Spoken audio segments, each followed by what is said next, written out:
Hey guys, Jazz back with another video. In this video, we're just going to discuss some of the bigger pickups I've been doing.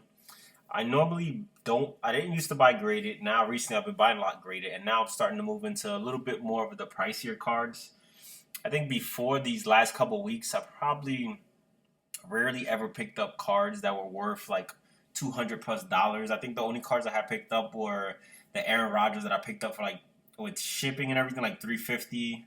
Recently sold down for like 600, and the LeBron that I bought for 900, rookie card of LeBron, and with shipping and everything came out to like 980. Recently sold that one for 1500, maybe like a month ago. But now I'm getting into some of the more modern guys, and I'm just showing you the thought process the data that I use to find what are good buys for me and what makes sense for me to buy. Case in point, we're just gonna start right off in the video. We're not gonna talk too much. Try to keep this video pretty short. This is Ja Morant. This is the choice and have like that mojo effect. I personally, when I got in the Trae Young of the PSA 9 that I recently bought, I just thought this card looked amazing. And I'm going to go over my thought process why I went after this one specifically. I'm targeting Ja and Trae mostly. And I'm also picking up a lot of the other young guys. But for the higher end stuff, I'm targeting Ja and Trae. I'm going to get into why I picked this card up. Obviously, I won this auction for $384. Shipping everything probably came up to like low 400s. Now we're going to go behind the data. This one's obviously the hollow. I can't find they don't have the optic choice on this on the market movers. But generally speaking, the choices go for about half of what the hollows sell for. So all you gotta do is cut these numbers in half pretty much. And as you can see, the hollow right now recently sold for this one 900. The last hollow sold for 785. So like I said, this is like when you don't. This is like basically what you want to strategize is don't ever buy the height. Like if this card sold here and it's the highest it ever sold, I'm not gonna then jump it up from buying a car for almost 1500 to then just pay 1800, and the card is never sold for 18. Like I think as the levels of risk I'm willing to take, I don't like to take on those type of risks. I never like to buy a card for an all-time high. My thing is buying cards for all-time lows. That's what gets me going. Like Daniel Jones field level PSA 10. I got the cheapest one ever sold on eBay is mine. The fourth cheapest one ever sold on eBay is mine. Like those, that's the type of buys you want to do. And again, when you're buying low, it's a lot risky, lot less likely that you're actually gonna lose money and you're gonna get a lot more ROI. So when you're investing, you don't want to go into the hype stuff. Like everybody's like right here, he's hyped up. That's when I'm not buying him. When this is happening right here, I'm over there doing something else that's down here somewhere, like that is in this part of the chart. I never like to be around this part of the chart. I'm always buying here. This is the part of the chart I'm trying to sell and move it into somebody else's chart who's looking like this, like who's down a downside, and I'm just waiting for his price to go up. So basically, just riding the waves. Beginning of seasons, prices go up. Right in the lead up to the season, you sell the cards. Right, it used to be in the off season to buy the cards. To me, it has shifted to more buying the cards earlier, buying the cards like right when the season's ending, especially a lot of the guys who are not making the playoffs and guys who basically haven't played too well, because it happened in football. Once the playoffs started, I was picking up a lot of Daniel Jones starting in December, but once the playoffs started, like his cards already in January when the playoffs were going on, his cards started to pick up in price. Which generally speaking, people are like, no, people only buying no. Well, people, the thing is, I was buying in December when they were dirt cheap because everybody was focused on getting those. Everybody's focused on basketball. One, because that's December, that's when basketball season was starting, and number two, people were focused on the football players who were making the playoffs. So a lot of those younger players were falling through the cracks, and that's when you come in, and that's when you're supposed to be buying. Just wait for the buzz to come back around and sell the card. So always make sure that you're buying more on this side of the chart and selling somewhere around here. You don't necessarily have to always sell the tippity top at the thing. Like the graphs are changing sometimes. Maybe you got to sell earlier than before, maybe a little bit later. Like with so many people doing the same things, the timelines are going to start shifting, and you just got to keep your eye on the charts and know when it's time to start moving stuff. Because again, if everybody's doing the same thing, not everybody's going to be a winner. You know what I'm saying? 'Cause everybody can't win in this game. So again, I see that this card is selling for an all-time low, and basically the one I bought is pretty much half of what this one is. So pretty much the card is at an all-time low, and that's when I'm trying to pick up these cards, is just basically on the low. Again, a card that is sold for more than double what it's currently selling for. Those are the type of cards you want to be picking up. Cards that have shown that they sell for a lot more than they're currently going for, double, triple what they're going for. Those are the type of cards you want to be targeting. And again, if you want to go to Pop Report, personally speaking, I think this card is better looking than the Holo. Even though the Holo sells for twice as much, me personally, I think this card has more room to grow and close that gap. I don't think it should be a 2x gap because I think this card, when you put it next to a Holo, it's more stunning than a Holo. It's not even close. You put them side by side, the Prism, the Optic Choice looks better in my opinion. Then when we go over to, oh my God, PSA, we get the population reports. There's 51 PSA 9s of the choice and 56 PSA 10s. You go over to the Holos.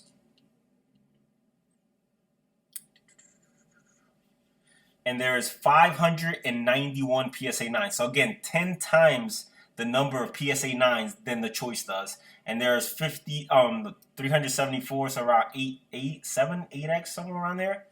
Yeah, around 7x. So again, a lot more in the population report for the Holos, and I think the choices look better. They're more rare. It just, to me, it feels like Ja Morant's undervalued, and I feel like the choice is undervalued. And that's what I like to do. I like to combine two things that I feel. That's what I did with Select. I was heavy into Select because I thought, and I was picking up players who I thought were severely undervalued, and I was picking up their Selects because when they start to get the respect and Select starts to get the respect it deserves, that could be a big combination for to see major price growth. So when you combine things like that, you can see a lot of price growth. So we're just gonna go on to the next card. Similar thing. I picked this card up for I won the auction for $356. If we see this is a silver Prism Ja Morant BGS 9. But if you see the subgrades, this is the highest the subgrades can be before it's at 9.5. It could be a min gem. All I needed either the centering or surface to be 9.5, and it would have been a min gem 9.5 gem mint. So that's why I actually targeted this card, is because not only is it a 9, there's a difference between the level of 9s. If all the subgrades were 9s and one of the subgrades was 8.5, that's the lowest a 9 can be. So I'm going to be dealing with the higher end of the BGS 9. So again, to me, this one should be go for more than the other 9s because it has better weight. It has really good subgrades for a 9. So again, always keep that in mind when you're buying BGS cards. If you buy a 9 and all the three, it has 3 9s and then have an 8.5, that's a lower valued 9 than a 9 that has 2 9.5s, a 9, and another 9. Because again, it's only 0.5 away from gem. So again, a little bit extra you can get by selling this card than a regular 9. And let's just take a look at the charts for the 9s, how they've been selling for. And again, these were, leading up to the season, 600, went down to 587, 799, went all the way up to $1,400. And again, that's probably a little bit of an outlier, but again, I think this range, it can get somewhere close to this range again, like that $900, $800 mark. I believe it can hit that mark, but right now it's like it dipped down, selling for like four something consistently, 500. Then we dip down to 350, 450, 3. So mine's I picked up right here. The last one was 305, and I picked 341. But again, this 9 is a top tier 9. It's not one of the lower end 9s. And again, it's a card that's showing potential somewhere around $1,000. So I'm picking it up for $356, and it has a $1,000 potential, that card. And again, with the subgrades, it has really good subgrades for a 9. So again, that gives it a little bit added extra bonus as well. We're gonna move along because I don't want to drag this video out too long. Just recently picked this, I think last night. Trae Young, 9.5, $323. You're gonna see the same thing. You look at the chart, hasn't sold that card. This card, again, this Select is one of the shorter print cards. This is a variation. I don't think there's that many, and even in the PSA form, there's not that many in the pop report, especially in BGS. I don't think I didn't check the pop reports for this one, but I suspect with the fact that in the last, again, I think one thing that happened too, I think they recently added this card, so that's probably why you haven't seen it. But again, this year there's only been 2 sales of this card. for 690 for 445. And again, I picked mine up for 323. So the last one just sold. When was this one? 37. So a couple months ago, so for 450, and I picked mine up for 320. Again, over $100 less than the last one just sold. Last one sold for. I think this card has $600-700 potential. Again, Select is still undervalued. It could even go up even more. Again, Select is still growing in terms of its popularity. So especially with these releases, and when the Select basketball comes out for this season, just like Select football right now is hyped up, and like the cards, like the packs, people are really hyped about the product since it's in retail. I think when this product hits retail for basketball, it's going to hype it up even more. I think this product has a lot of room to grow. As we move on to the next one, this is the biggest purchase I've made so far of modern cards, like ultra modern cards. Trae Young, Pink Ice, PSA 10, picked it up for $620. Again, we go back to the charts. This is what I like to look at. It actually in the lead up before the season was starting, sometime in October, card sold for $575, $655, and it just was climbing $925. It was consistently selling 1,000, like around 1,000 or over 1,000, hovering around 1,000.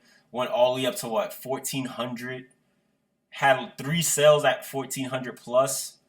So again, I'm buying this card for $620, and it had multiple sales, more than double. So again, a rare variations pop is $420. Unlike picking up like a Prism base, the bases were recently going for $400. So why would I pick up a base which has a pop of like, I don't even know. It's probably gonna at the end of the day, the pop PSA 10 pop is probably gonna be like 15, 16K. I'd rather pick up a card with a pop of 410K. That's around the same price anyway. Me personally, I like pink. Some people don't like the color pink, and I understand that. But the ice, most people like those ice, the cracked ice effect that the cards have. So again, pink ice, low pop, considering is Prism. The fact that it's what it's sold for in the past, it's an easy buy for me.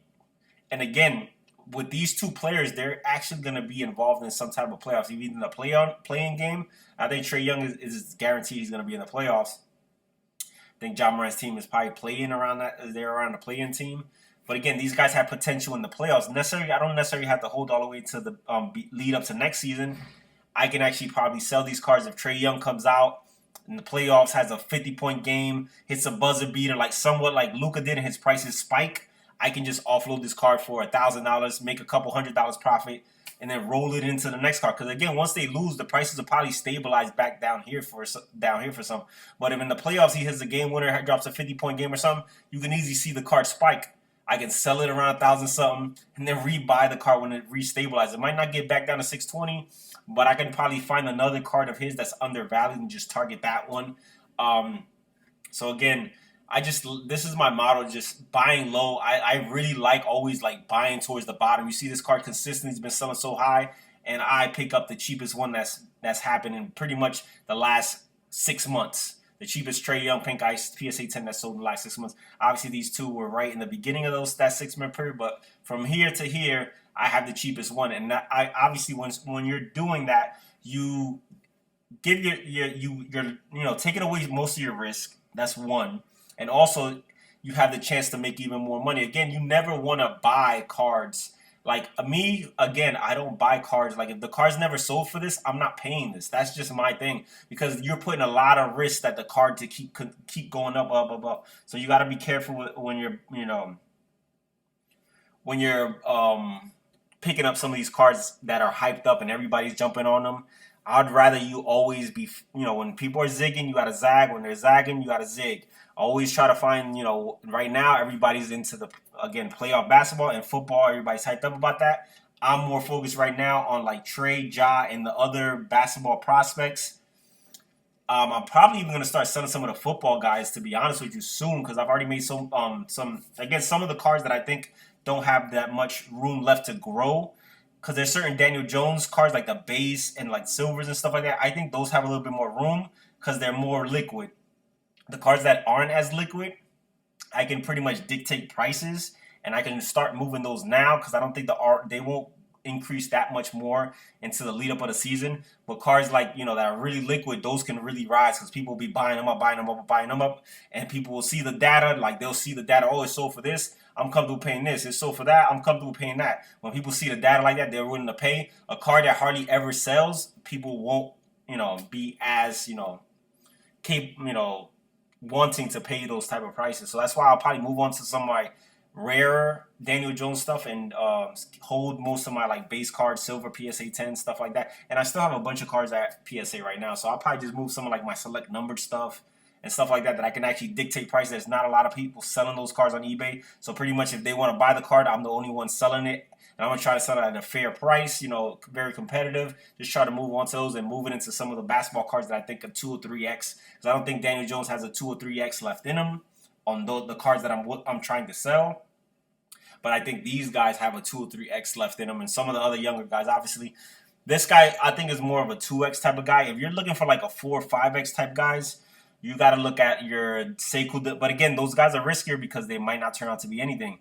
You go after your Sekous, your guys that have a strong base of people who are like investing in them. Because once they have big games, those prices, like the Sekou selects, I picked up 2 numbered ones for like around $50 each. If he pops off for a couple games, especially in the beginning of next season or whatever, those cards could either be $200 or $300. That's just like those type of movements. You're not going to see like 5X on these type of guys anymore unless they go crazy. Like unless he's had a series where he scores like 50 points in the series and they're like in the Eastern Conference Finals out of nowhere. That's the only way you'll see players like this have huge movements.